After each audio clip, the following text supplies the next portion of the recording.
Leopold Roman II, Holy Roman Emperor. Leopold Roman II, Peter Leopold, Josef, Anton, Joachim, Pius, Gotthard, 5 May 1747, 1 March 1792 was Holy Roman Emperor, King of Hungary and Bohemia, and Archduke of Austria from 1790 to 1792, and Grand Duke of Tuscany from 1765 to 1790. He was a son of Empress Maria Theresa and her husband, Emperor Francis I, and the brother of Marie Antoinette, Queen of France, Maria Carolina, Queen of Naples, Maria Amalia, Duchess of Parma, and Josef Roman II, Holy Roman Emperor. Leopold was a moderate proponent of enlightened absolutism. He granted the Academy of Georgofili his protection. Unusually for his time, he opposed capital punishment and abolished it in Tuscany in 1786 during his rule there, making it the first nation in modern history to do so. Despite his brief reign, he is highly regarded. The historian Paul W. Schroeder called him one of the most shrewd and sensible monarchs ever to wear a crown. Leopold was born in Vienna as his parents' third son. Initially selected for a clerical career, he received education with focus on theology. In 1753, he was engaged to Marie Beatrice d'Este, heiress to the Duchy of Modena. The marriage was never consummated, and Maria Beatrice instead married Leopold's brother, Archduke Ferdinand. Upon the early death of his older brother Archduke Charles in 1761, the family decided that Leopold was going to succeed his father as Grand Duke of Tuscany. Tuscany had been envisioned and designated as a second Dowager, a territory and title bestowed upon the second-born son, which was greater than an appanage. On 5 August 1765, Leopold married the Infanta Maria Theresa of Spain, daughter of Charles Roman III of Spain and Maria Amalia of Saxony. Upon the death of his father, Francis I, on 18 August 1765, he became Grand Duke of Tuscany. Grand Duke of Tuscany. For 5 years, Leopold exercised little more than nominal authority under the supervision of councillors appointed by his mother. In 1770, he made a journey to Vienna to secure the removal of this vexatious guardianship and returned to Florence with a free hand. During the 20 years that elapsed between his return to Florence and the death of his eldest brother Joseph Roman II in 1790, he was employed in reforming the administration of his small state. The reformation was carried out by the removal of the ruinous restrictions on industry and personal freedom imposed by his predecessors of the House of Medici and left untouched during his father's life, by the introduction of a rational system of taxation reducing the rates of taxation, and by the execution of profitable public works such as the drainage of the Val di Chiana. As Leopold had no army to maintain, and as he suppressed the small naval force kept up by the Medici, the whole of his revenue was left free for the improvement of his state. Leopold was never popular with his Italian subjects. His disposition was cold and retiring. His habits were simple to the verge of sordidness, though he could display splendor on occasion, and he could not help offending those of his subjects who had profited by the abuses of the Medicean regime. But his steady, consistent, and intelligent administration, which advanced step by step, brought the Grand Duchy to a high level of material prosperity. His ecclesiastical policy, which disturbed the deeply rooted convictions of his people and brought him into collision with the Pope, was not successful. He was unable to secularize the property of the religious houses or to put the clergy entirely under the control of the lay power. However, his abolition of capital punishment was the first permanent abolition in modern times. On 30 November 1786, after having de facto blocked capital executions, the last was in 1769, Leopold promulgated the reform of the penal code that abolished the death penalty and ordered the destruction of all the instruments for capital execution in his land. Torture was also banned. In line with the theories of the Age of Enlightenment, he enlarged La Specola with medical waxworks and other exhibits, aiming to educate Florentines in the empirical observation of natural laws. Leopold also approved and collaborated on the development of a political constitution, said to have anticipated by many as the promulgation of the French Constitution, and which presented some similarities with the Virginia Bill of Rights of 1778. Leopold's concept of this was based on respect for the political rights of citizens and on a harmony of power between the executive and the legislative. However, it could not be put into effect because Leopold moved to Vienna to become emperor in 1790, and because it was so radically new that it garnered opposition even from those who might have benefited from it. Leopold developed and supported many social and economic reforms.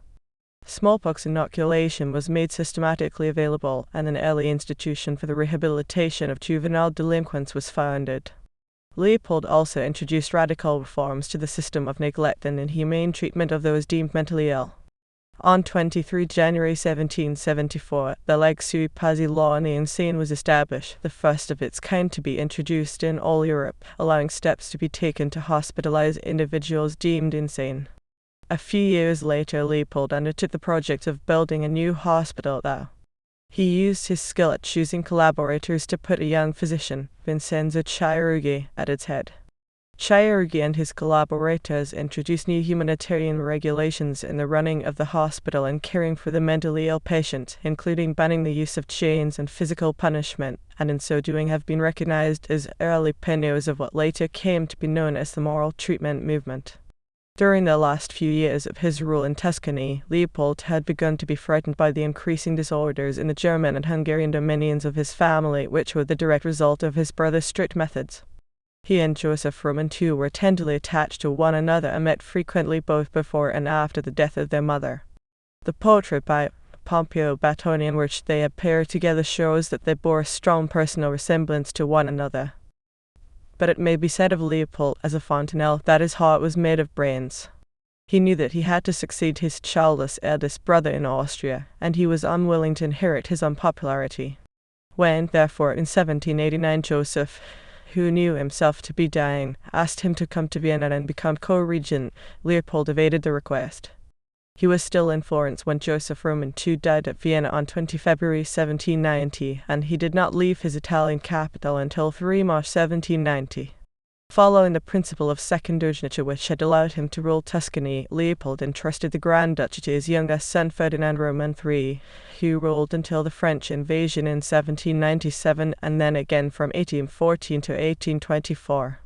Holy Roman Emperor Leopold, during his government in Tuscany, had shown a speculative tendency to grant his subjects a constitution. When he succeeded to the Austrian lands, he began by making large concessions to the interests offended by his brother's innovations. He recognized the estates of his different dominions as the pillars of the monarchy, pacified the Hungarians and Bohemians, and divided the insurgents in the Austrian Netherlands, now Belgium, by means of concessions. When these failed to restore order, he marched troops into the country and re-established his own authority, and at the same time the historic franchises of the Flemings. Yet he did not surrender any power that could be retained of what Maria Theresa and Joseph had done to strengthen the hands of the state. He continued, for instance, to insist that no papal bull could be published in his dominions without his consent Plastimodium. One of the harshest actions Leopold took to placate the noble communities of the various Habsburg domains was to issue a decree on 9 May 1790 that forced thousands of Bohemians thus freed by his brother Joseph back into servitude. Leopold lived for barely 2 years after his accession as Holy Roman Emperor, and during that period he was hard-pressed by peril from west and east alike. The growing revolutionary disorders in France endangered the life of his sister Marie Antoinette, the Queen of Louis Roman XVI, and also threatened his own dominions with the spread of subversive agitation. His sister sent him passionate appeals for help, and he was pestered by the royalist émigrés who were intriguing to bring about armed intervention in France. From the east he was threatened by the aggressive ambition of Catherine Roman II of Russia and by the unscrupulous policy of Prussia. Catherine would have been delighted to see Austria and Prussia embark on a crusade in the cause of kings against the French Revolution. While they were busy beyond the Rhine, she would have annexed what remained of Poland and made conquests against the Ottoman Empire. Leopold Roman II had no difficulty in seeing through the rather transparent cunning of the Russian Empress, and he refused to be misled. To his sister, he gave good advice and promises of help if she and her husband could escape from Paris.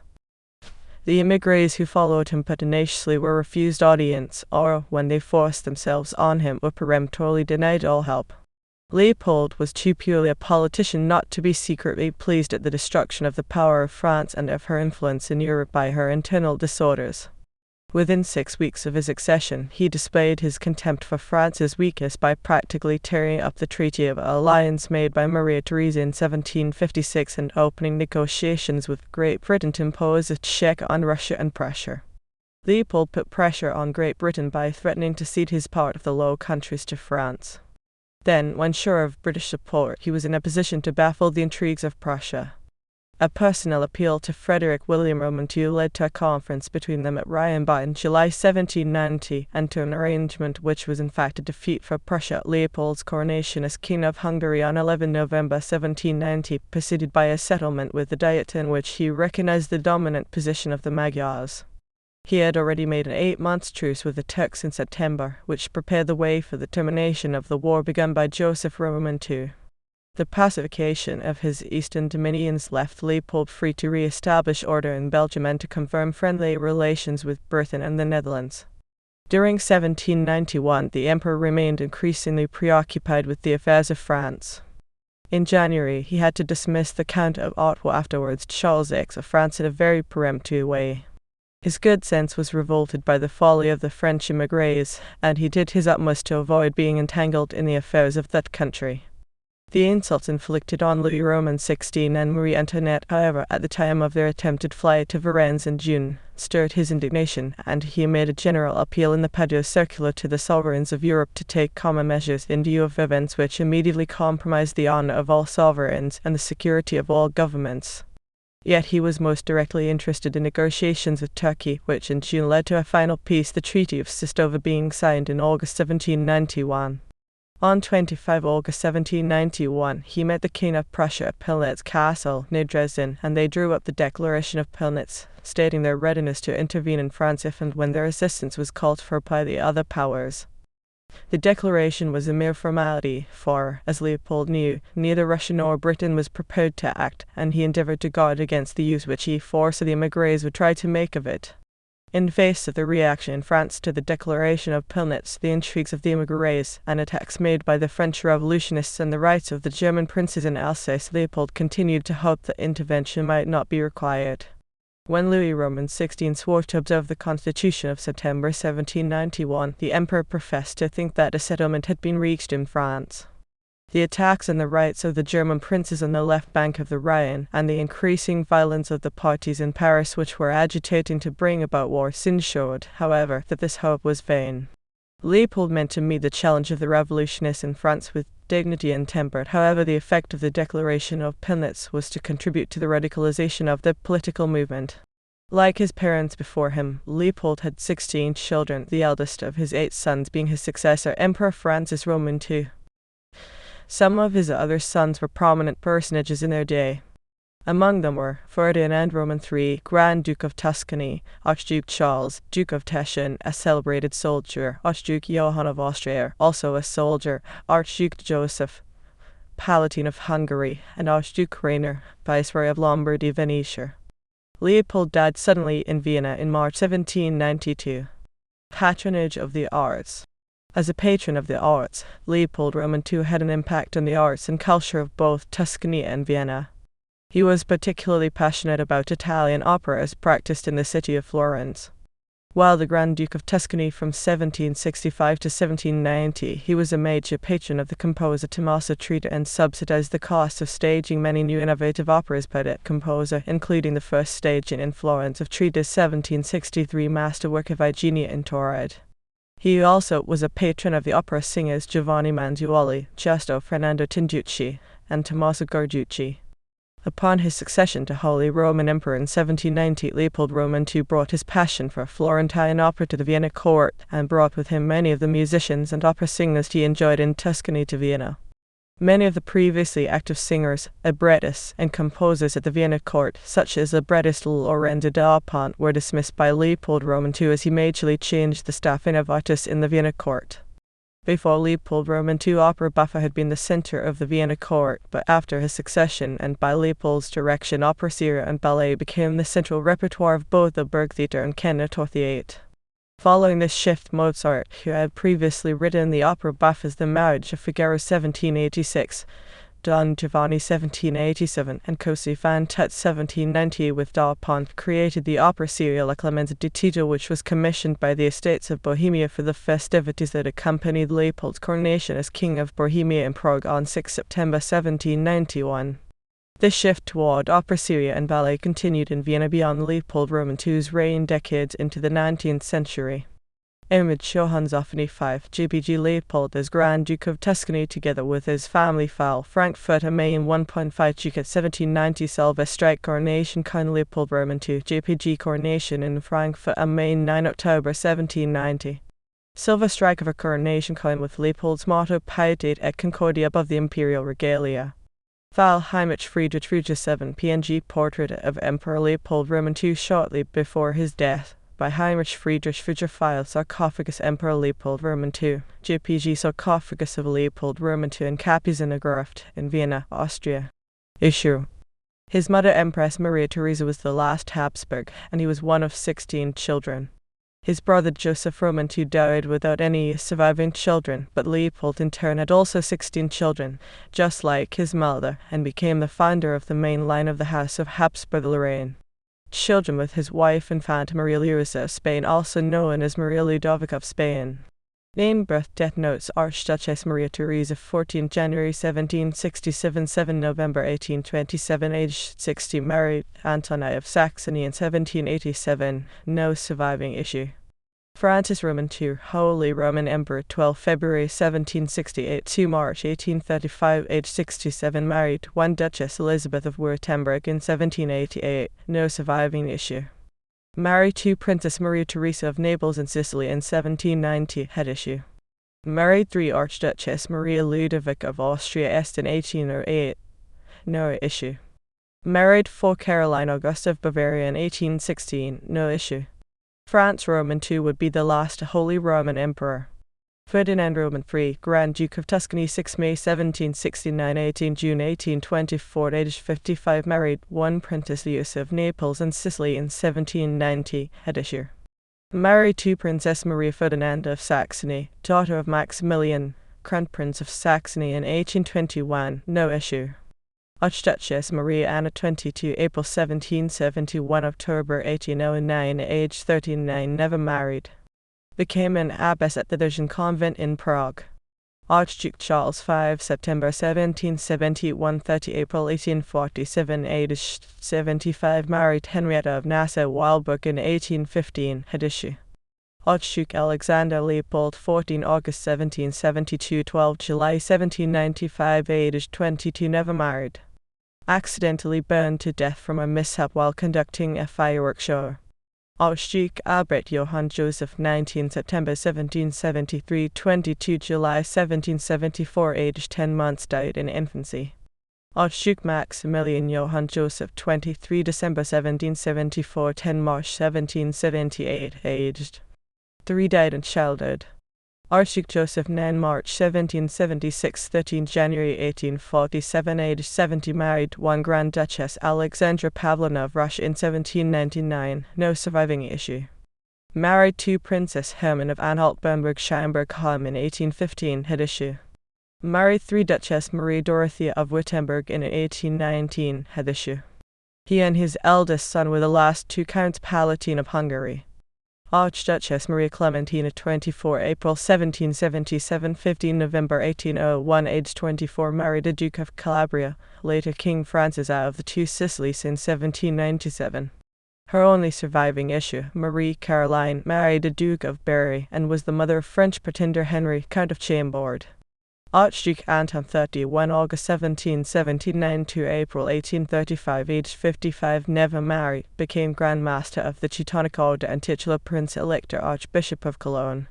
Archduchess Maria Amalia, 17 October 1780, 25 December 1798, aged 18, never married. Archduke John, 20 January 1780 to 11 May 1859, aged 77, married morganatically to Countess Anna Ploch in 1829 and had issue. The Counts of Marin descend from him. Archduke Rainer, 30 September 1783, 16 January 1853, aged 69, married Princess Elizabeth of Savoy-Carignan, sister of King Charles Albert of Sardinia in 1820, at issue. Archduke Louis, 13 December 1784, 21 December 1864, aged 18, never married. Archduke Rudolph, 8 January 1788, 24 July 1831, aged 43, never married. Became Archbishop of Olmütz, created Cardinal on 4 June 1819. Legitimate children.